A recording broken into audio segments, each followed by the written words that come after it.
We are coming to you sincerely as we know how. We want more, but we don't know what more looks like, and we have nothing to give.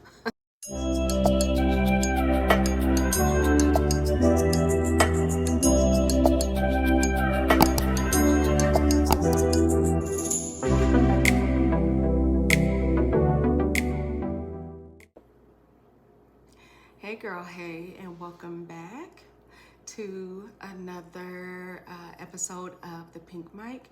I'm your girl Hope Shantae, and on this channel I take you on my journey of life after 40.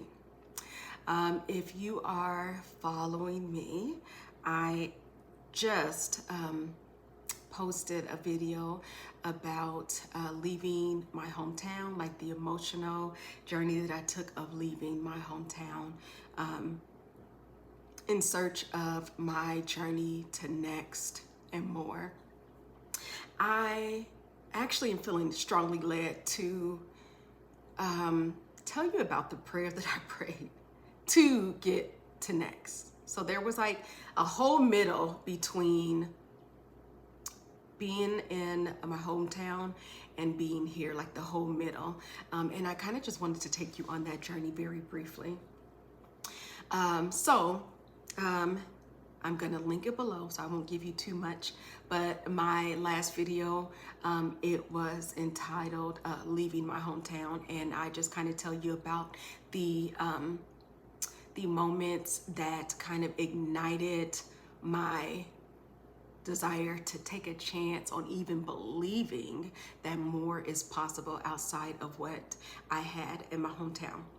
And so here we are, where I will tell you the very moment, and the prayer that I pray to get me into my next step. So my video ends on me deciding that I wanted more, but I didn't know what. And so I remember one day my daughter and I talking about the colleges she was going to go to and where I wanted her to go and where she wanted to go. So we have family here in North Carolina that are my faves. You guys, these are my people. Like, love them. They were they lived in Oregon for forever, and they moved when I was like 18 or 19, like my freshman year in college, and they left, and I was like, oh my God. They took my heart with them. So kind of forgot about all of that. So here it is, fast forward. That was when I graduated high school and was headed to college, or my freshman year in college. So here I am with my daughter, my own child, who wants to go away for college. I am a single mother. I'm a homeowner, business owner, all of the things, not receiving any child support, and just doing my best to lean on the community that I have to do the best that I can as a mom with the resources that we have. And so my daughter, she applied to some schools. She applied to a school in Georgia, which she was accepted into. We were very into programs that was prepping my daughter for college. And the colleges they were connecting us with was in Oregon. And so Oregon, as you know, is a majority white state. And so a lot of the schools, let me go fast because the battery's getting low. A lot of the schools are majority white, but they offer a lot of scholarships to bring kids of color to kind of, in an effort to even out the playing field, which will never be. That's neither here nor there. Okay, so I take my daughter. She was accepted into University of Oregon, which I wasn't thrilled about, but it's a beautiful campus.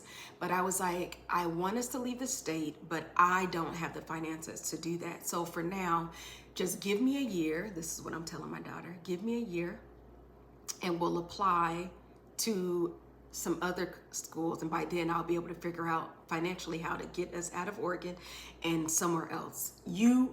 No, at the time it was just get her out, not me, just her. And so I remember we went to her school. We we explored the campus, and I'm telling you guys, beautiful campus. You can look it up. But I'm telling you, more of the same. We are the minority. It's like a group of 30 people. So they have like students who are like their junior, senior year taking you around to explore the campus. And we are the only Black people and people of color in our group. And I'm like, oh, I don't want it. But anyways, I'm like, here we go with that. I'll be grateful that it's an opportunity, and we'll just work on something better later. So we're looking at the campus. Everything is nice. I'm taking the pictures, and we're like, oh, this will be your dorm. This is that. And I'm like, okay. So we're talking about it on the way home, and we seem, fairly about it.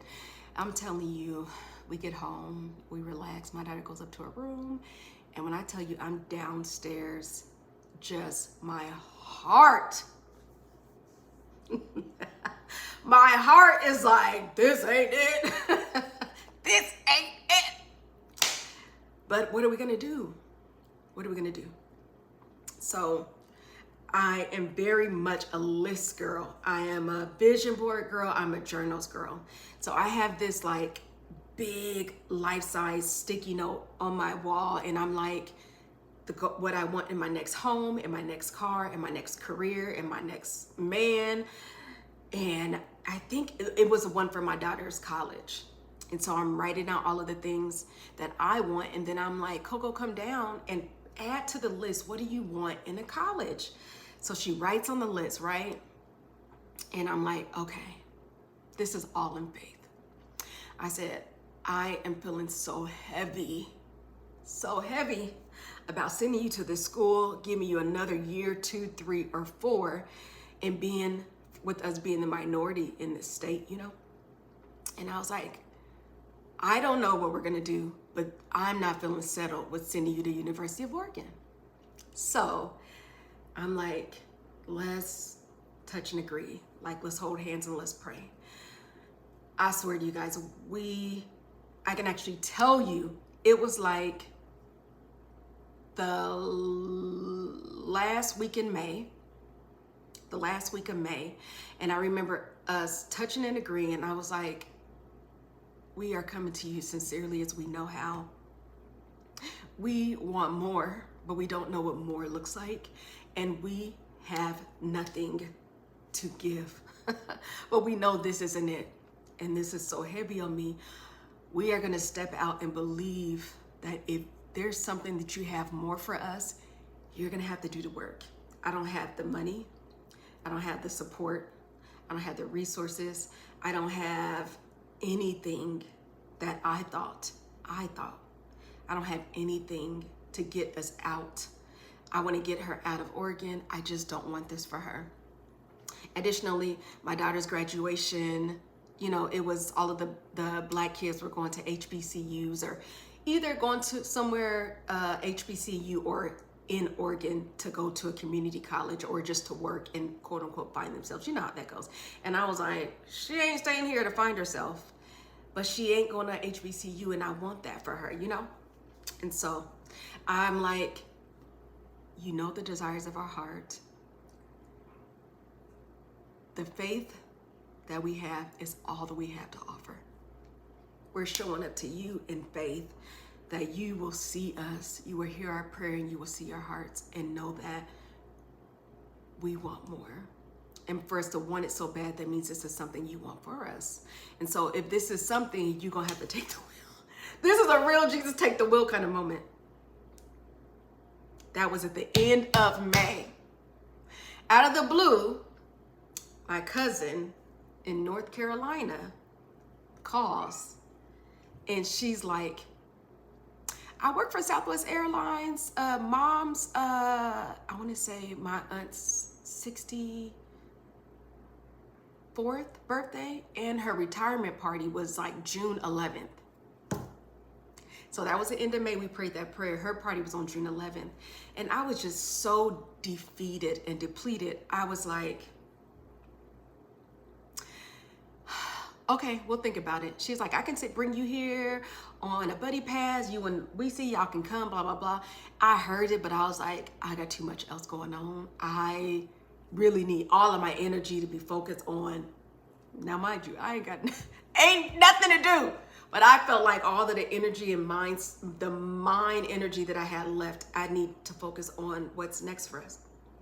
And I was like grappling with it. And she was like, are y'all gonna come? And I was like, I think so, but we'll confirm soon. The very last second, I was like, let's just go. I mean, still like 50-50 on wanting to go, because I just felt like it was a distraction from me focusing on what we need to be doing, whatever that was. I don't know. So we fly out Southwest. My daughter we went to North Carolina when she was way younger. We come, my cousin picks us up from the airport. We have a great time. We go see all my cousins. We're enjoying ourselves. And right when we prayed that prayer about what was next, I was like, let's just see. Because I know you want to go to HBCU, but I don't want to send you somewhere where nobody's there. Let's apply for some schools in North Carolina. My daughter applied for 2 schools, and one of the ones she got accepted into, which is where she is now. But we couldn't get them on the phone to save our lives. So I just was like, maybe it's just not meant to be, because we are calling day and night, emailing, texting, emailing, nothing. And I'm like, the deadline is approaching. So if we don't make the deadline, mama, we'll just go with the University of Oregon, and then maybe we'll connect with them for this year, maybe halfway through the year or your sophomore year, you could transfer. That was the goal. So then we are on our way on a buddy pass. Mind you, I had no money, baby. When I say no money, no money, okay? No money. So we had no money. We packed a little overnight bag, 2 outfits, 2 shoes. We came to North Carolina, and then we enjoyed ourselves, thoroughly enjoyed it. It was a very nice trip. And then we are coming back home. And I'm like, okay, well, it's time to go. When I tell you, you guys, the level of depression that I felt coming back to Oregon, I just was like, I can't do this. I can't be there. I'm miserable. So I was like, whatever. I'm very like, as sad as I am, we'll make the best of it. Let's just go back, you know? We'll make the best of it. We can do this. We can do this. We can do this. And so we are at the airport. Mind you, it's a buddy pass. And so we went like in the afternoon or evening, I think. And we missed like 2 of the flights were booked out, so we had to wait. And I remember my cousin leaving like that, I think she was like a 2 to 11 shift, right? And so I'm sitting at the airport, she's sitting at the airport, my cousin is still working, and we're just like in our corners waiting to figure out when the next flight was gonna open up. And so I'm feeling depressed, like darkness. And my baby was feeling the same way. And so all of a sudden my cousin comes out of her office and she's like, well, how do you, okay, and she's stuttering. I'm like, what? And she's like, can we stay here for the summer? She don't want to go back to Oregon. And I was like, stay for the summer? She's like, does she got to work? And I'm like, no. She's like, she got summer school? I'm like, no, she's graduated high school. And she's like, just let her stay. And she's like, and didn't you say she got accepted into the school out here? And I was like, yeah. And she's like, okay, well, while she's here, we'll see about trying to go to the school to get in contact with somebody. And I was like, okay. So before that, we could not figure out how to get on this flight. All the flights were booked out. It was just crazy. And so after she had that conversation, she told Weezy, and she was like, well, Weezy, if you want to stay with us for the summer, you can. And she hopped up like elated. And she's like, I can stay. And so I'm like, yeah, you can stay. And I'm like, okay, well, I guess that's just one less thing for me to deal with for the summer. I can just go back to work and, you know, whatever. So I'm telling you, as soon as the decision was made that Lisi was staying, a flight popped open and a seat popped open. A seat popped open for me to take my behind back to Oregon.